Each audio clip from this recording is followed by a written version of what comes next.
ഈ ലോക്സഭാ തിരഞ്ഞെടുപ്പ് കേരള രാഷ്ട്രീയത്തെ സംബന്ധിച്ചിടത്തോളം വളരെ കൗതുകമേറുന്ന ചില സൂചനകൾ തരുന്നുണ്ട്. കുറേയെല്ലാം നമ്മൾ നേരത്തെ വായിച്ച് മനസ്സിലാക്കിയിരുന്നതാണ്.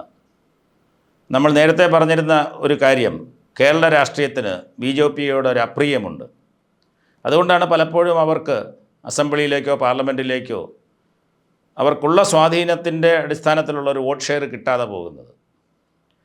തൃശ്ശൂരിൽ സുരേഷ് ഗോപിക്ക് ഉണ്ടായിട്ടുള്ള ഒരു മുന്നേറ്റം, അത് പ്രത്യേകിച്ച് ന്യൂനപക്ഷങ്ങൾക്ക് താരതമ്യേന സ്വാധീനമുള്ളൊരു മണ്ഡലത്തിൽ ഇത്ര വലിയൊരു ഭൂരിപക്ഷത്തോടുകൂടി ഒരു ത്രികോണ മത്സരത്തിൽ വിജയിക്കുവാൻ കഴിയുമെന്ന് പറയുന്നത്, കേരളത്തിൻ്റെ രാഷ്ട്രീയം ഭാവിയിൽ ഒരു ത്രികോണ രാഷ്ട്രീയത്തിലേക്ക് മാറുകയാണെങ്കിൽ അത് എപ്രകാരമുള്ളൊരു ഫലമായിരിക്കാം ചില സ്ഥലങ്ങളിലെങ്കിലും നൽകുക എന്നുള്ളൊരു സൂചന ഈ തൃശ്ശൂർ തിരഞ്ഞെടുപ്പ് നൽകുന്നുണ്ട് എന്നാണ് വിലയിരുത്തേണ്ടത്.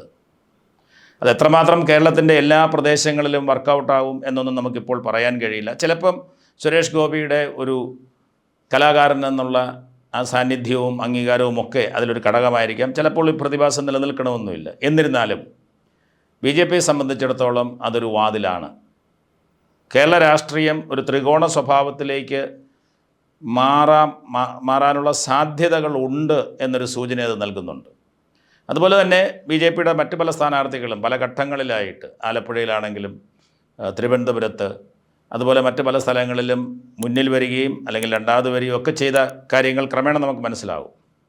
ഇപ്പോൾ കേരള രാഷ്ട്രീയത്തെ സംബന്ധിച്ചിടത്തോളം പാർലമെൻറ്റിൽ നിന്ന് തിരഞ്ഞെടുക്കപ്പെട്ട ഒരു സ്ഥാനാർത്ഥി BJPയുടെ ബാനറിൽ പോകുമ്പോൾ അത് കേരള രാഷ്ട്രീയത്തിന് വലിയ പ്രാധാന്യമുള്ളതാണ്. രാഷ്ട്രീയ മാറ്റങ്ങൾക്കും വരാൻ പോകുന്ന രാഷ്ട്രീയ സംഭവവികാസങ്ങൾക്കുമൊക്കെ നാന്ദി കുറിക്കുന്ന ഒരു ചരിത്ര സംഭവമായി വേണമെങ്കിൽ നമുക്കതിനെ പറയാം. മറ്റൊരു പ്രധാനപ്പെട്ട കാര്യം, ഇവിടെ ഒരുപാട് കാര്യങ്ങൾ LDF പ്രത്യേകിച്ചും CPMന് വിശദീകരിക്കേണ്ടതായിട്ട് വരും. നമ്മൾ തുടക്കത്തിൽ ഈ തിരഞ്ഞെടുപ്പ് തുടങ്ങിയ ചർച്ചാവേളകളിലൊക്കെ CPM ഒരു ദേശീയ രാഷ്ട്രീയ പാർട്ടിയായി നിലനിൽക്കുവാൻ കേരളത്തിലെ ചില സീറ്റുകളിലെ വിജയം അനിവാര്യമായിരുന്നു. എന്നാൽ അതിനാവശ്യമായ സീറ്റുകൾ കേരളത്തിൽ നിന്ന് ജയിക്കാൻ കഴിയില്ല എന്നുള്ളൊരു ചിത്രമാണ് ഇപ്പോൾ നമുക്ക് വ്യക്തമാകുന്നത്. മാത്രവുമല്ല, ഈ കാണുന്ന സൂചനകൾ ശരിയാണെങ്കിൽ NDAയ്ക്കും CPMനും വോട്ടിൻ്റെ കാര്യത്തിൽ, ഞാൻ ശതമാനത്തിൻ്റെ കാര്യത്തിൽ, വോട്ട് ഷെയറിൻ്റെ കാര്യത്തിലല്ല, നമ്പർ ഓഫ് സീറ്റ്സിൻ്റെ കാര്യത്തിൽ വലിയ വ്യത്യാസം വരില്ല. അത് കേരള രാഷ്ട്രീയത്തിലെ ഒരു പുതിയ സംഭവമാണ്, ഒരു പുതിയ സമവാക്യം എന്ന് വേണമെങ്കിൽ നമുക്ക് പറയാം. ഇപ്പോൾ ചർച്ചകളിലൊക്കെ ഇനി NDAയ്ക്ക് പറയാം ഞങ്ങൾ നിങ്ങൾ ഒരുപോലല്ലേ എന്നൊക്കെയുള്ള വാദങ്ങളൊക്കെ വയ്ക്കാം.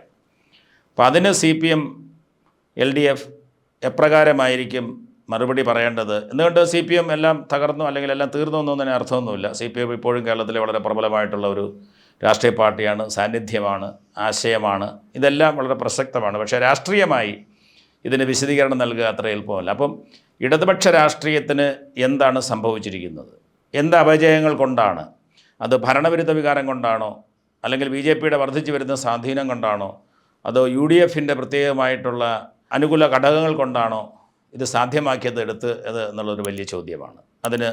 അത് കേരള രാഷ്ട്രീയത്തിലെ ഒരു CPMനെ സംബന്ധിച്ചിടത്തോളം അല്പം മറുപടി പറയാൻ ബുദ്ധിമുട്ടുണ്ടാക്കുന്ന ഒരു കാര്യമാണ്. മറ്റൊന്ന്, ഇവിടെ ഒരു UDF തരംഗമുണ്ട് എന്നുള്ളത് നമ്മൾ ആദ്യം ഈ തിരഞ്ഞെടുപ്പ് തുടങ്ങിയ ഘട്ടം മുതൽ തന്നെ പറയുന്നതാണ്. ഏകദേശം അതിനെ സൂചിപ്പിക്കുന്ന, അതിനെ ശരിവയ്ക്കുന്ന ഫലമാണ് വന്നിരിക്കുന്നത്. മിക്ക മണ്ഡലങ്ങളിലും UDFന് ഭേദപ്പെട്ട ഭൂരിപക്ഷമാണ്. ഏതാനും ചില മണ്ഡലങ്ങൾ ഒഴിവാക്കിയാൽ, മാറ്റി നിർത്തിയാൽ നല്ല ഭൂരിപക്ഷത്തിലാണ് ജയിച്ചിരിക്കുന്നത്. ഇത് കേരള രാഷ്ട്രീയത്തിൽ കേരള രാഷ്ട്രീയത്തിൻ്റെ ഭാവിയെ സംബന്ധിച്ചിടത്തോളം എപ്രകാരമുള്ളൊരു സൂചനയാണ് നൽകുന്നത്.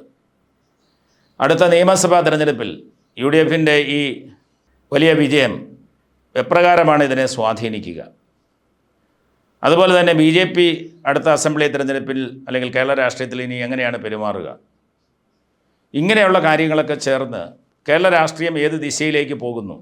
നമ്മൾ യഥാർത്ഥത്തിലൊരു ത്രികക്ഷി രാഷ്ട്രീയ കൂട്ടുകക്ഷി സമ്പ്രദായത്തിലേക്ക് മാറുകയാണോ എന്ന ചോദ്യങ്ങളൊക്കെ വളരെ പ്രസക്തമായിട്ട് ഉന്നയിക്കപ്പെടുന്നു.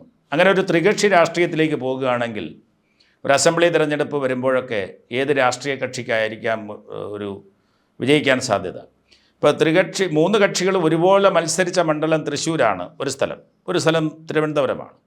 അങ്ങനെ മൂന്ന് കക്ഷികൾ ഒരുപോലെ മത്സരിക്കുന്ന സ്ഥലങ്ങളിലാണ് BJPക്ക് നേട്ടമുണ്ടാക്കാൻ കഴിയുക എന്നതാണ് തൃശ്ശൂർ നൽകുന്ന ഒരു വലിയ പാഠം. അങ്ങനെയുണ്ടെങ്കിൽ കേരള രാഷ്ട്രീയം മൊത്തത്തിൽ അങ്ങനെ ഒരു പാതയിലേക്ക് സഞ്ചരിച്ചാൽ, അടുത്ത തെരഞ്ഞെടുപ്പിൽ സഞ്ചരിക്കുമോ? അങ്ങനെ സഞ്ചരിച്ചാൽ ആർക്ക് നേട്ടമുണ്ടാകും? എനിക്ക് തോന്നുന്നത് ഏതെങ്കിലും ഒരു മുന്നണിയെ തകർക്കുന്നതിനേക്കാൾ ഉപരിയായി BJPയെ സംബന്ധിച്ചിടത്തോളം ഈ രണ്ട് മുന്നണികളിൽ നിന്നും ഏതെങ്കിലുമൊക്കെ കാരണങ്ങൾ പറഞ്ഞ്, അതൊരു കലാകാരനെ നിർത്തിയാണെങ്കിലും വേറെ ആരെങ്കിലും നിർത്തിയാണെങ്കിലും ഒക്കെ എന്ത് മുതലാക്കിയെടുക്കുവാൻ കഴിയുന്നിടത്താണ് BJPയുടെ വിജയം ഇരിക്കുന്നത്. കേരളത്തിലെ ലോക്സഭാ തിരഞ്ഞെടുപ്പ് അത്തരത്തിലുള്ളൊരു സൂചന, വലിയ രാഷ്ട്രീയ പ്രാധാന്യമുള്ള ഒരു സൂചന നൽകുന്നുണ്ട്. അത് കേവലം കേരള രാഷ്ട്രീയവുമായി ബന്ധപ്പെട്ടത് മാത്രമല്ല, ദേശീയ രാഷ്ട്രീയവും ഒക്കെയായി ബന്ധപ്പെട്ട് കിടക്കുന്നത് കൊണ്ട് ഇങ്ങനെ ഒരു ത്രികക്ഷി സംവിധാനത്തിലേക്ക് പോകുമെന്ന് നമുക്കിപ്പോൾ തീർത്ത് പറയാനായിട്ട് കഴിയില്ല. അതൊക്കെ ദേശീയ രാഷ്ട്രീയത്തിൽ നടക്കുന്ന സംഭവവികാസങ്ങളുടെയും ഒക്കെ പശ്ചാത്തലത്തിൽ മാത്രമേ നമുക്കതിനെ വിലയിരുത്തുവാൻ കഴിയുകയുള്ളൂ. അപ്പോൾ ഇവിടെ BJPയുടെ ഒരു സീറ്റ് നേടിയെടുക്കുക എന്നുള്ളത് CPMന് നേരിട്ട പ്രതിസന്ധി, അതിൻ്റെ കാര്യകാരണങ്ങൾ, ഇത് ഭരണപരമായിട്ടുള്ള ഒരു അപ്രീതിയാണോ, അതോ കേന്ദ്രത്തിൽ ഭരണത്തിൽ വരുവാനോ അല്ലെങ്കിൽ ഒരു ശക്തമായ പ്രതിപക്ഷമായോ പ്രവർത്തിക്കുവാൻ സാധിക്കുക കോൺഗ്രസ്സിനാണ് എന്നതിൻ്റെ വെളിച്ചത്തിൽ കിട്ടിയ വോട്ടാണോ, അതോ ഭരണപരമായിട്ടുള്ള സർക്കാരിനോടുള്ള ഒരു എതിർപ്പിൻ്റെ പേരിൽ UDFന് കിട്ടിയ വോട്ടാണോ എന്നുള്ളതും വളരെ പ്രസക്തമായിട്ടുള്ള കാര്യമാണ്. പക്ഷേ ഇത് എൻ്റെ അഭിപ്രായത്തിൽ കേരള രാഷ്ട്രീയത്തിൽ ഉടനെ തന്നെ സമൂലമായൊരു മാറ്റം ഉണ്ടാക്കും എന്ന് ഞാൻ കരുതുന്നില്ല. കാരണം നിലവിലുള്ള പാറ്റേണിൽ നമ്മൾ കഴിഞ്ഞ ലോക്സഭാ തിരഞ്ഞെടുപ്പിലും LDFന് ഒരു സീറ്റ് മാത്രമേ ഉണ്ടായിരുന്നുള്ളൂ. എന്നിട്ടാണ് LDF അസംബ്ലിയിലേക്ക് ഒക്കെ ഭരണത്തിൽ വരുന്നത്. അപ്പോൾ അതുകൊണ്ട് അടിസ്ഥാനപരമായി വലിയൊരു മാറ്റമല്ല, പക്ഷേ ചില ദിശാസൂചനകൾ നൽകുന്ന ഒരു തിരഞ്ഞെടുപ്പായിട്ട് വേണമെങ്കിൽ നമുക്കിതിനെ കാണാം. ആ ദിശാസൂചനയിൽ LDF നിലവിൽ അല്പം പ്രതിരോധത്തിലാണ്, UDFന് വളരെ ആത്മവിശ്വാസം നൽകുന്നുണ്ട്, BJPയെ സംബന്ധിച്ചിടത്തോളം ആഹ്ലാദത്തിലുമാണ്. ഇതിൽ നിന്നിട്ടുണ്ടാകുന്ന ഒരു രാഷ്ട്രീയ ചിത്രമാണ് ഈ ലോക്സഭാ തിരഞ്ഞെടുപ്പ് കേരളത്തിന് നൽകുന്ന സന്ദേശം. ഈ പറഞ്ഞ കാര്യങ്ങളുടെ വെളിച്ചത്തിൽ കേരള രാഷ്ട്രീയത്തെ നമ്മളിനി സസൂക്ഷ്മം പരിശോധിച്ചാൽ മാത്രമേ എപ്രകാരമായിരിക്കും ഇതിൻ്റെ പാത വെട്ടിത്തെളിക്കപ്പെടുക എന്ന് പറയാൻ കഴിയൂ.